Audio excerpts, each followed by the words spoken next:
Hello, beautiful community of the Rise Summits. I am so honored to have this guest with us today. I have been following his work for many, many years. And as I told him, he changed the trajectory of my life. So this is really honor for me to have him today, the one and only Neale Donald Walsch.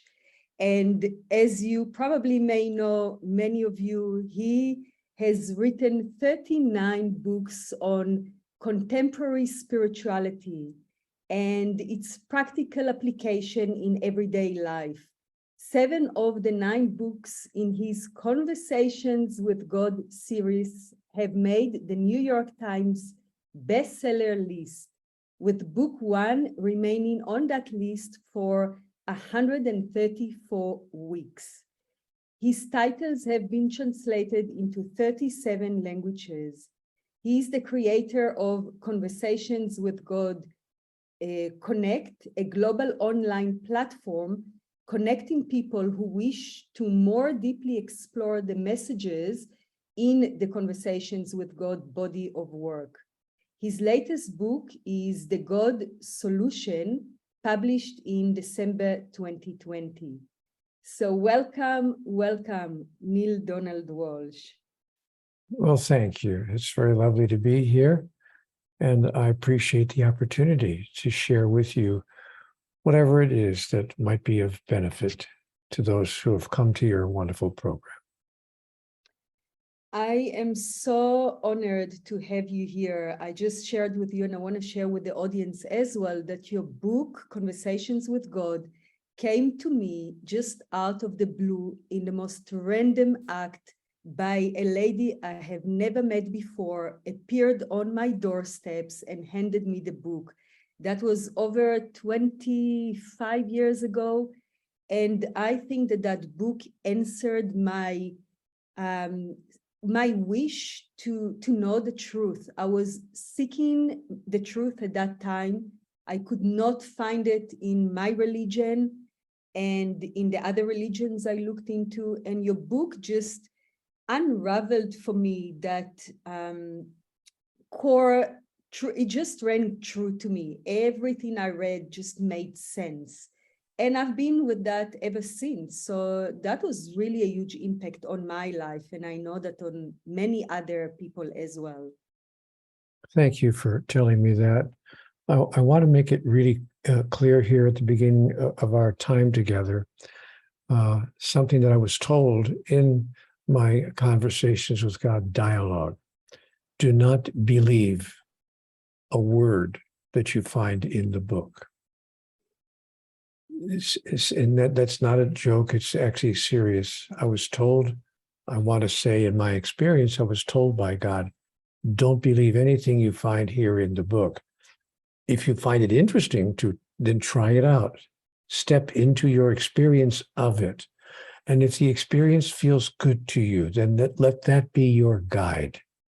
So the only purpose of the dialogue is to point people in a direction that they might find interesting to explore, which is really, frankly, the point of all the world's great religions and faith traditions and other philosophical writings and theological books as well. So I don't want people to think, Nuna, I don't want anyone to imagine that I think that this book that came through me contains what we would say in quotes, the truth. I'm not willing to have people think that I imagine that. But I do think that it contains some very interesting pointers, some very interesting ideas, and people could take a look at it. And millions of people, you're right about that, millions of people around the world have said the same thing you've said, that what they read there somehow resonated, it somehow met them in a deep place. And so they found themselves agreeing with that aspect of life that they call God or the divine or Allah or Brahman, Jehovah, Yahweh, whatever word we want to use to refer to that ineffable essence that we call the divine. But thank you for letting me say that at the outset of our time together, because I don't want anyone to think, oh, he thinks he has the truth. Another one who thinks he has the truth. I don't think that at all. But I do think there are some interesting ideas that people may want to explore. Thank you for clarifying that with such humbleness. I feel that for me, it was just, as I said, ringing truth. It just felt in my body so aligned, and so flowing. And I could, for the first time for me, I could relate to that energy of God, or all that is, or, you know, however you want to call it, where before reading your book, I really couldn't.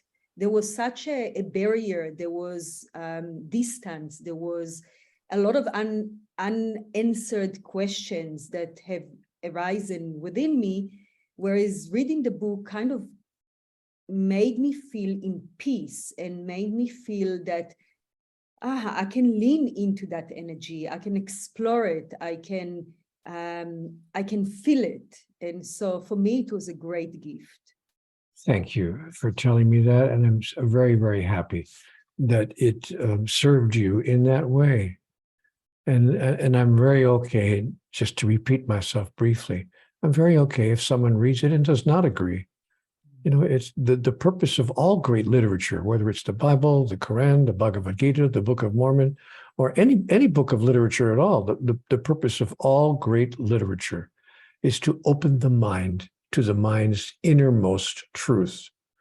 And if the book Conversations with God has done that for you and for others around the world, I can only be grateful. But thank you for telling me that. Now, how may I serve you here today? I have not read your latest book, and I'm very curious if you can maybe talk a little bit into your latest book. I believe it's been out in 2020, quite a year. And I wonder if any of your messages there somehow related to where we are at the moment as the human species. Well, if you haven't read my latest book, then I have to say goodbye. I've enjoyed being with you, but my time together is over because I don't talk to anybody who hasn't read every single one of my 39 books.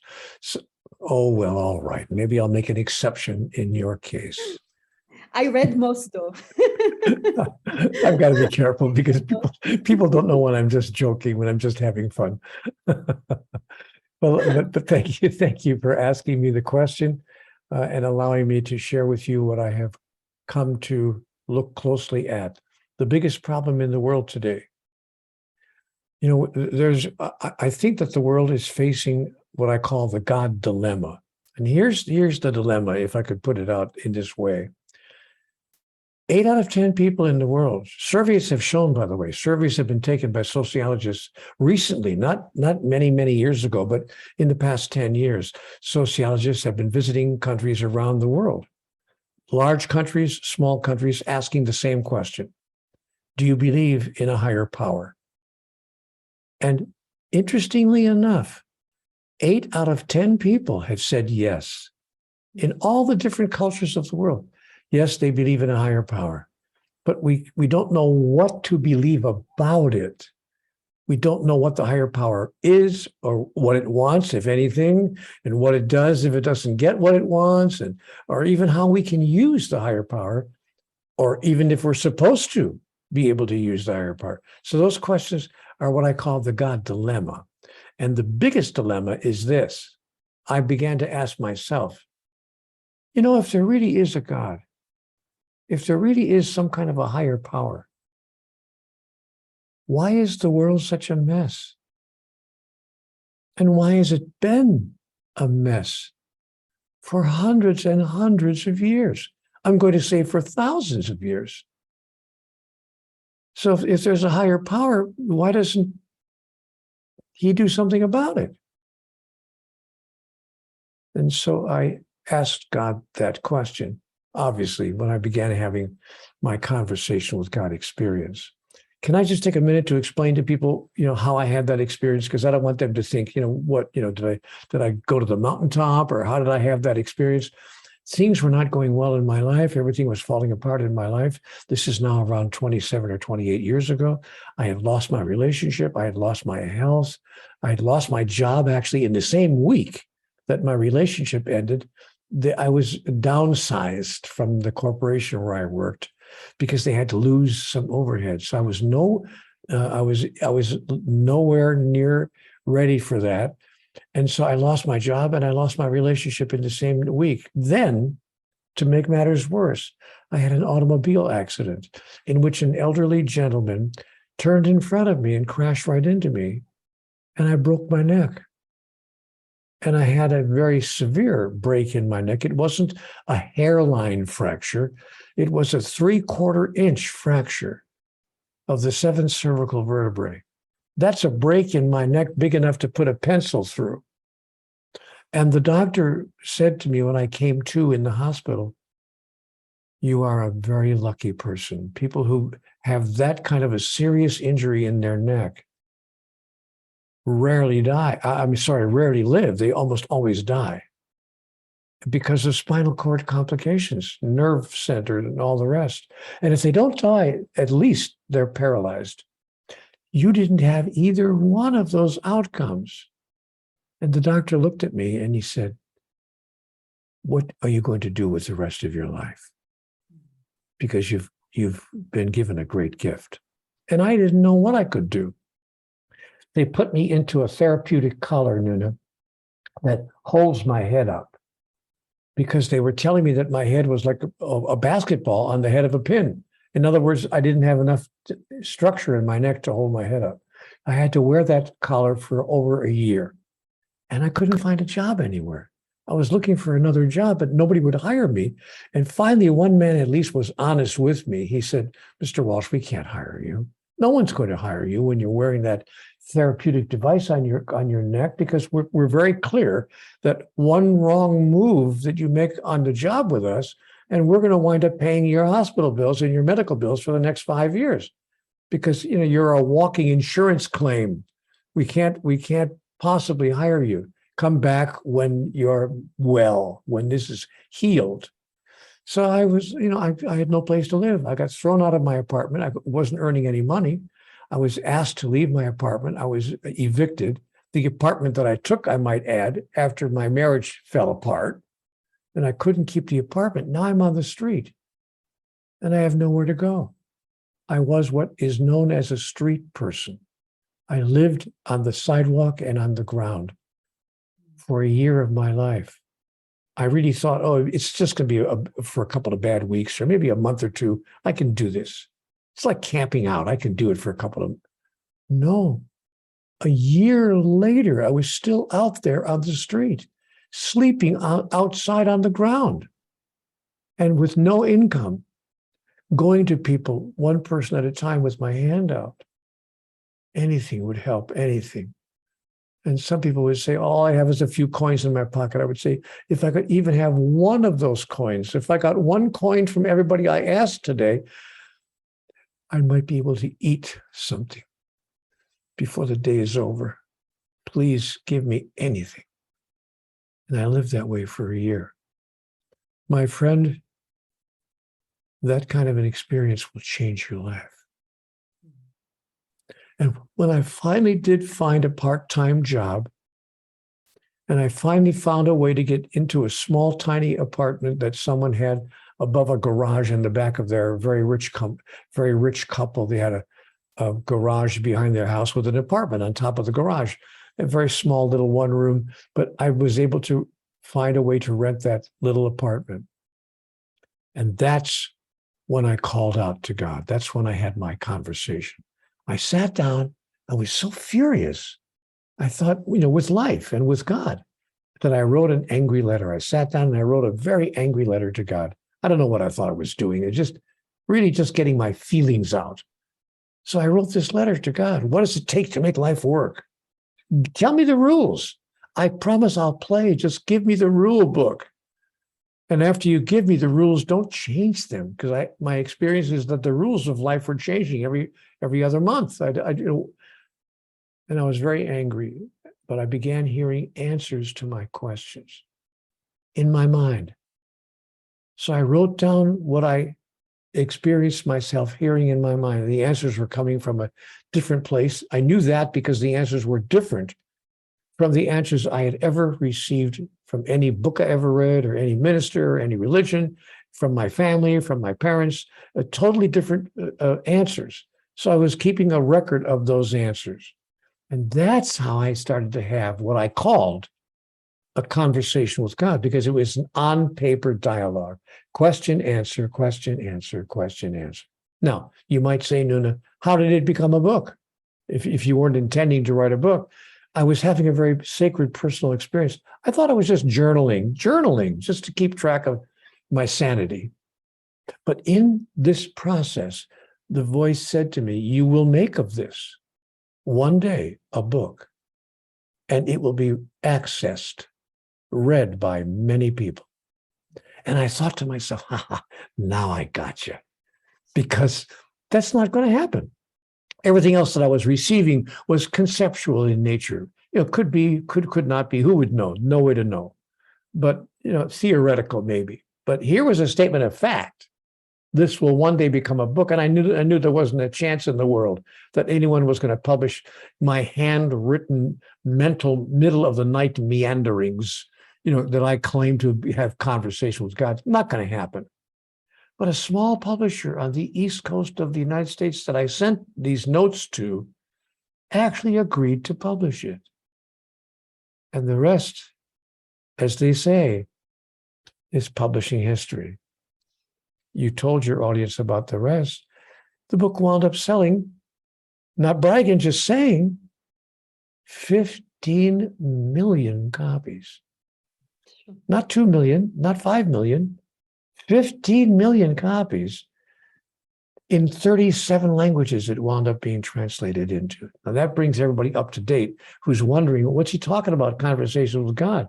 And then I wound up continuing, by the way, the experience, because I knew I was connected with something very powerful, something we can all be connected with. Incidentally, the first message that I received in my conversations is that God talks to everyone all the time. It's not a question of to whom is God talking. The question is, who's listening? That God has been talking to humanity for thousands of years, through every individual and through many individuals whose voice has been heard by others.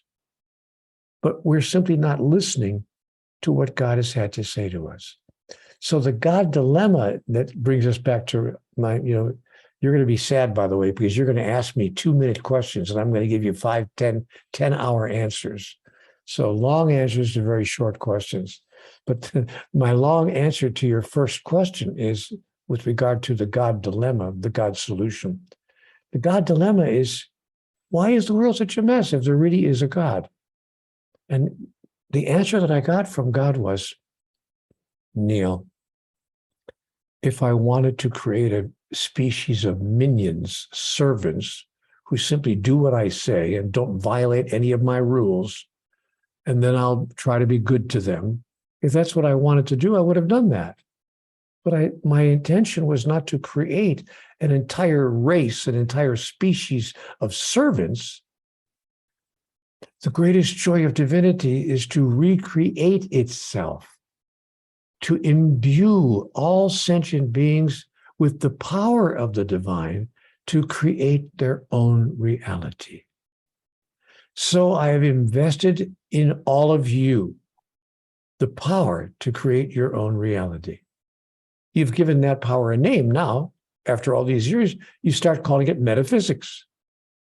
That is physics that's larger, metaphysics, more than just scientific physics, but larger than science fiction and larger than science physics.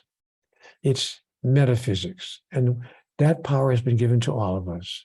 So now the God solution, and here's the interesting solution to our dilemma, to use that power to create our own reality collectively and individually on our planet. And it begins with a startling idea.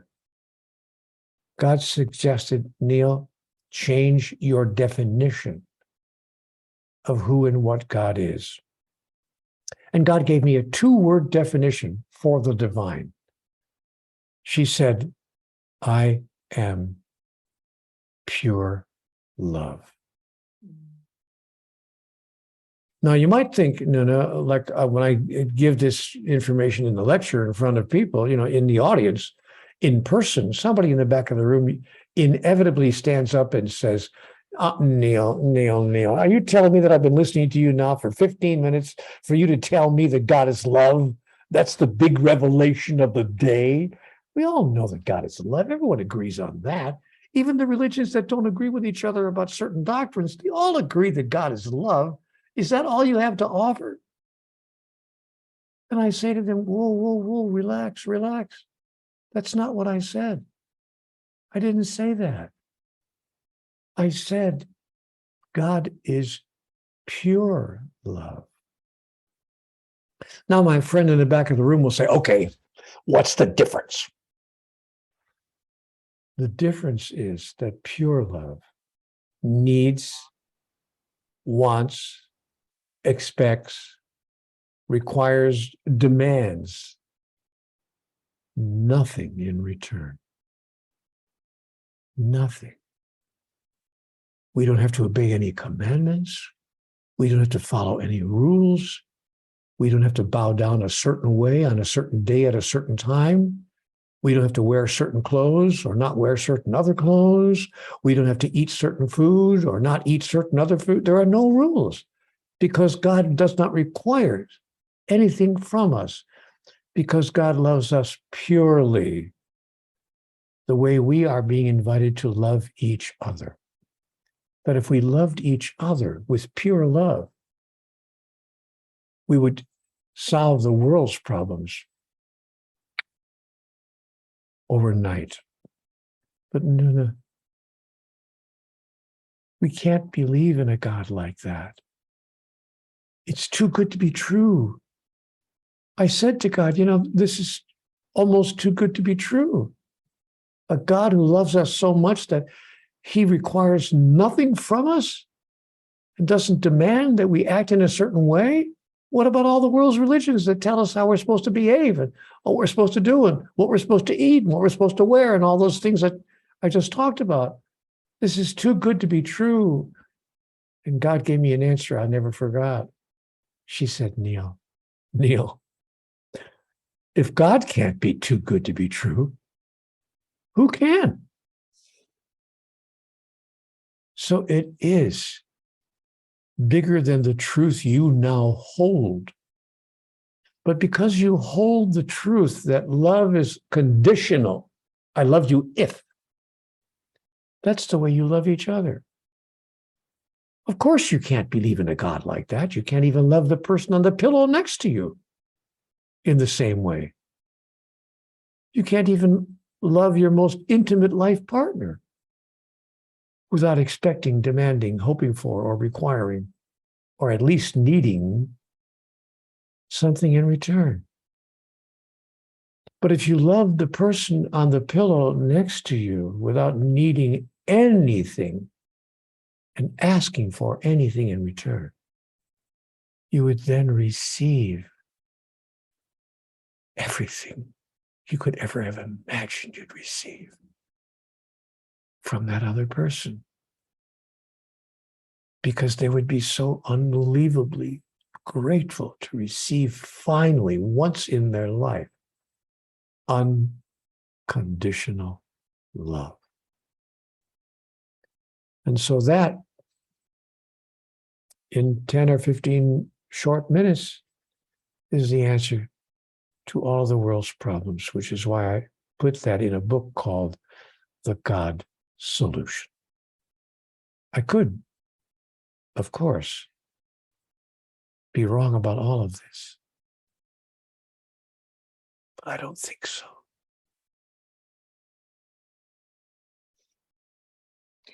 I don't think so either.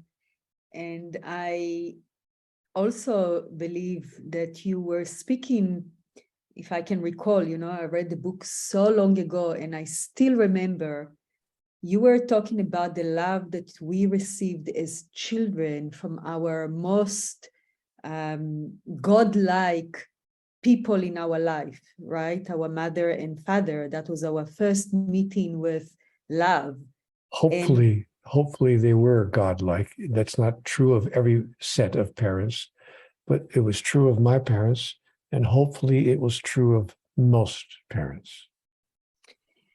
I doubt that it is, just because we have been in such a dysfunctional society for so long that yes, because their parents didn't love them that way, and their parents didn't love them that way, and the parents of those parents, and as it's said in the scripture, and the sins of the father shall be visited upon the sons, yea, even unto the seventh generation.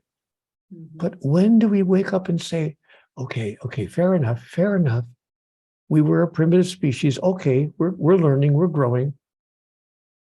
But when is it time for us to say, no more of that kind of behavior? We are capable of loving each other in that way, as God loves us. And what gives us that capability? Here comes the statement that many people have a difficult time with. But what gives us that capability? The fact that we are all individuations of the divine. That each of us is a singularization of the singularity that I call God. That doesn't mean that we are God. I'm not. People like to call me on that. They say, "Oh, Neale, are you trying to say that you're God?" I said, "No, wait a minute. Here we go again. You keep on putting words in my mouth. I did not say that. I said I'm an individuation of God." And what I explain to my audiences is, folks, our relationship to God is the same as the relationship of, let's say, a wave to the ocean. If you've ever been on an ocean liner and had the wonderful experience of riding on the top of the ocean, you've probably seen the waves. The wave is not something other than the ocean. It's not separate from the ocean.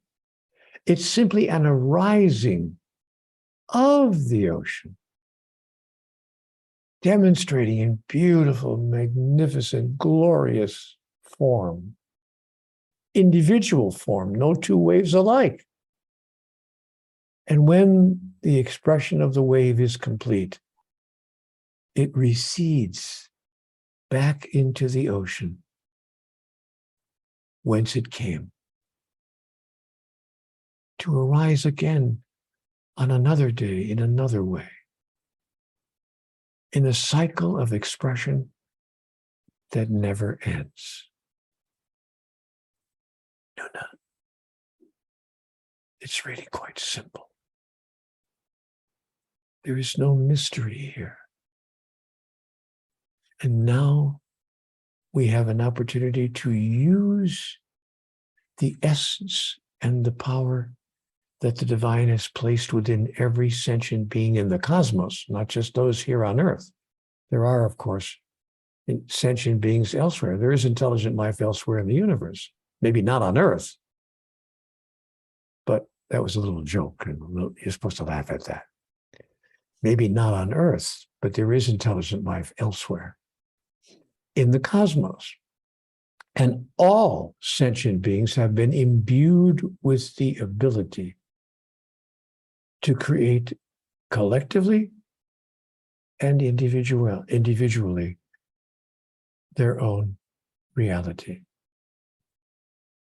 Now is the time then. This is the moment for us to step forward as a species, as a civilization, and embrace the God solution and change our barbaric, primitive behaviors, and to find a way to love each other, or at least the person across the pillow, and to say, I love you, without demand, request, requirement, or need of any kind. I love you simply because of who you are. I see the beauty of you. And that's enough for me. There was a wonderful film made in America a few years ago called Avatar. It's kind of a love story. It's a very unique, unusual love story. But it's the only Hollywood film where the following words are never spoken. It's a love story, but the main characters never say to each other at any point, I love you. They never say, I love you. You know what they say to each other? I see you. And they hold each other. And they hold each other's face in their hands. And they say to the other, I see you. In other words, I know who you are. And that's enough for me.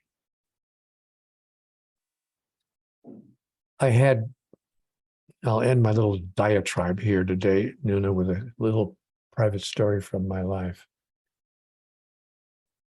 About 3 years ago, my wife came home from a day out. She was with her mom and they were shopping or having lunch, whatever ladies do when they're together for the day. They were having a good time. But she came home around 5:30 in the afternoon, early evening. And I was sitting in my chair just doing some writing on my computer. And when she came in the house, I stood up to greet her, but she said, no, stay where you are, sit down.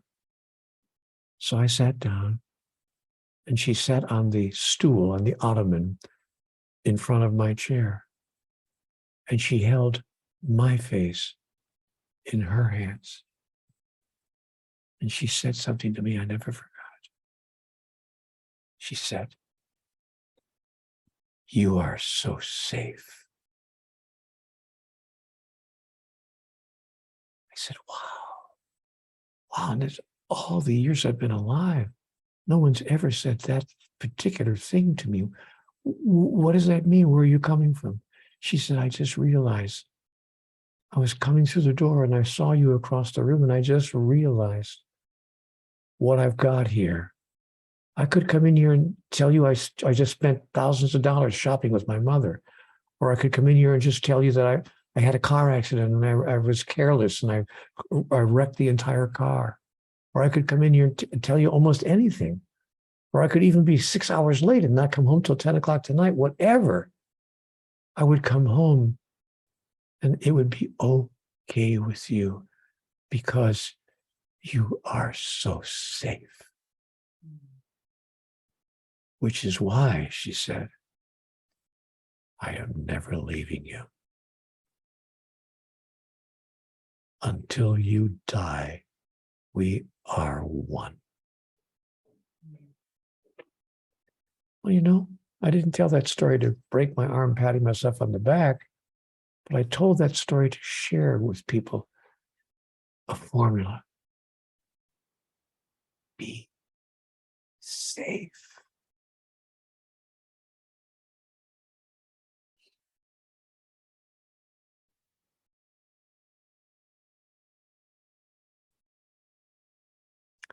I could be wrong about all of that. What do I know? All I can tell you is that if you think conversations with God changed your life, I can't even tell you what it's done to mine. It's turned me into an entirely different human being. Not only different from the human being that I ever was, but different from anyone I ever thought I could be. And if that isn't the purpose of having God in your life, then I don't know what is.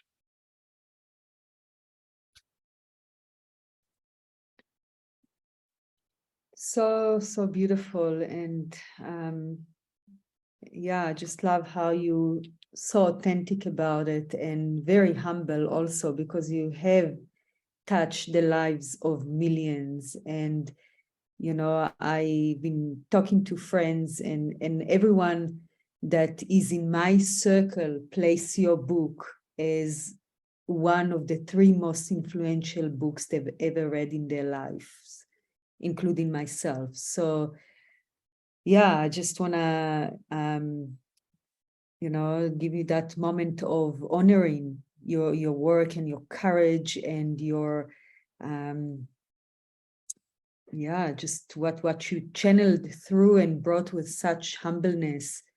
And I really encourage every one of the audience that have not read that book to go and read it and feel for yourself. But for me, it was just paving my spiritual way in such peace and love. I mean, the love is definitely what comes through the book the most, that unconditional love. And I think that, as you said, that is the ingredient that will change everything for us if we are to create a different world than what it is at the moment.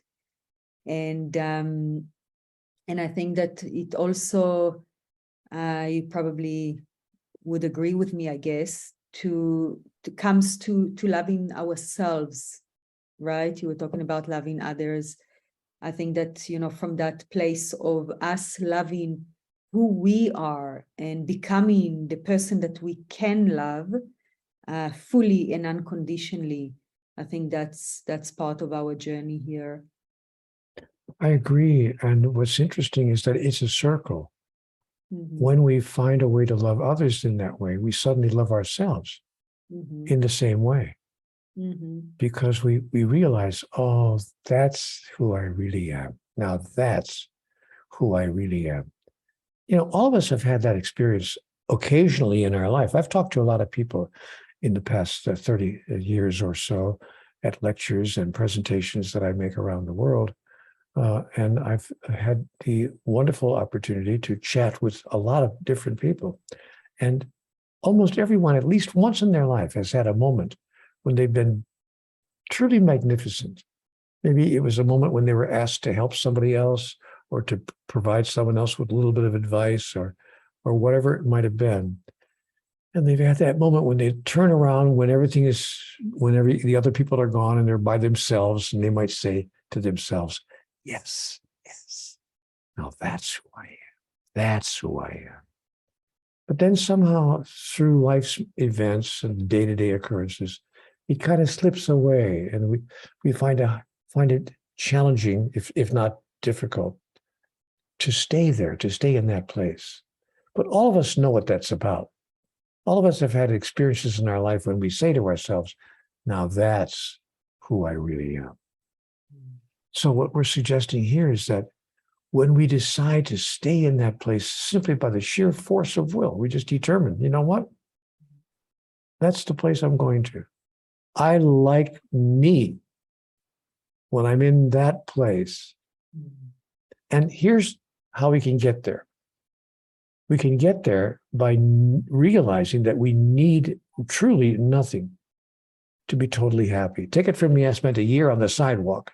I spent a year without any cover over my head, sleeping on the ground, without any income whatsoever. And I realized at the end of that year, oh, I see all the stuff I thought I needed to be happy. I don't really need, in the sense that I can't be happy without it.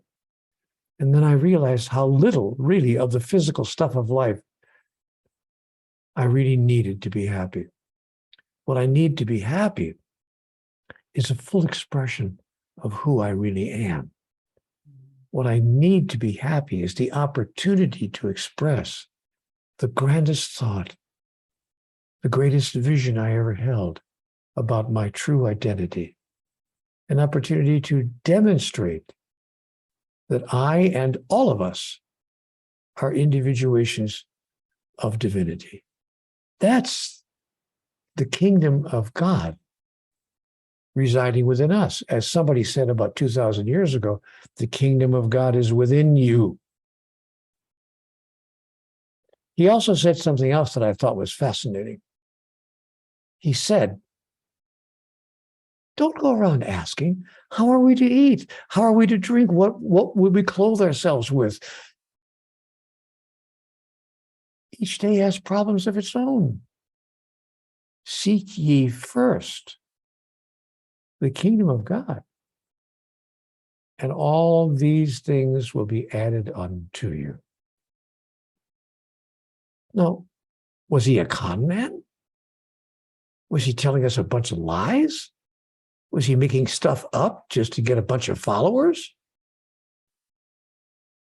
Or might he have been telling us the greatest truth of all time?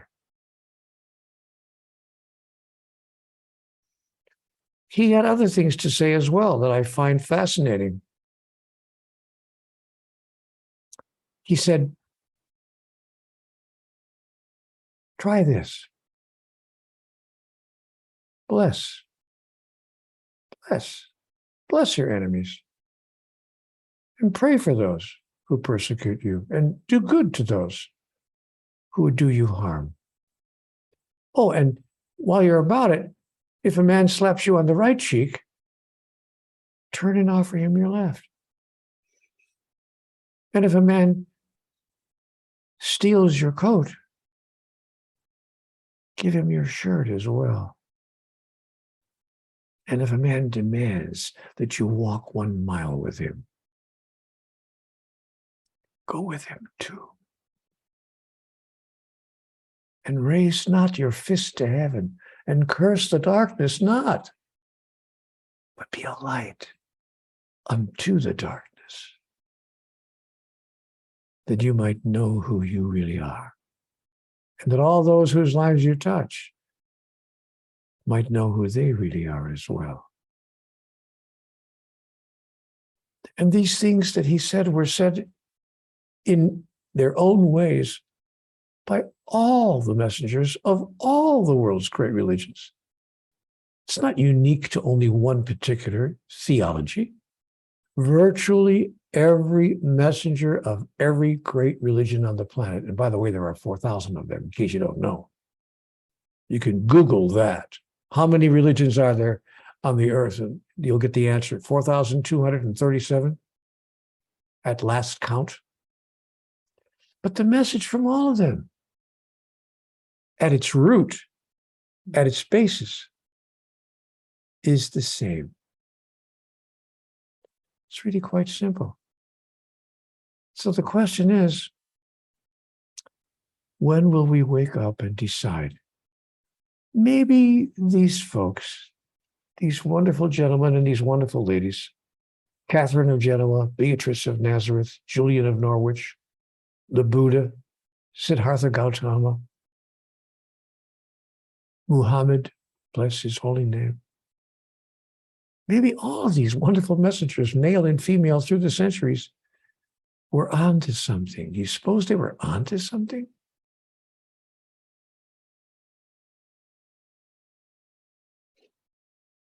Let that be our question for the day.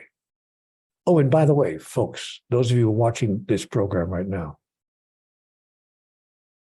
if you think you found this program today by accident, if you think, oh, just sheer coincidence that I happened to tune into this particular video,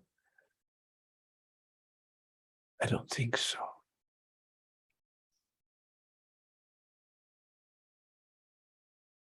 Yeah, me neither. And so I have to wrap this beautiful conversation as we get into the end of our time together. And I just want to ask you, if people want to follow your work, what is the best place to connect with you? Well, we have a website, CWG, which is the English acronym, the abbreviation for Conversations with God. So we have found it helpful to create a space called cwgconnect.com. You can stay connected with the message of Conversations with God. And I'm there every day. In fact, I'm there sometimes 2 and 3 times a day to make sure that anyone who comes there who has a question they want to ask or something they want to share will find me there in written form. I respond in writing to everybody who writes in. And that's one way to stay connected with the message, cwgconnect.com. And thanks for asking. We'll have By it the way, also written on this page. So yeah. Yeah, and there's no obviously there's no cost, there's no fee involved, there's nothing required, so it's totally free. Just an opportunity to stay connected with the messages that you've heard today and many, many more messages that are found in the 39 books of the Conversations with God body of work. Thank you so much, and bless you and bless your family for this wonderful work that you bring to the world. Truly a legacy. So thank you so much. Well, you're very generous. You're very sweet with your words, and I appreciate that. I hope my bucket list, that I hope I can achieve before I die, what they say in America, we call that our bucket list. What's in your bucket that you want to accomplish before you die? I want to be the person that you've just described. I want to be able to live up to those words. Well, I think you already are. So, so you can. You're very nice. You're very kind. Thank you. Thank you so much, and for all the audience that listening to this beautiful conversation, bless you too. And until the next time we meet, all the best.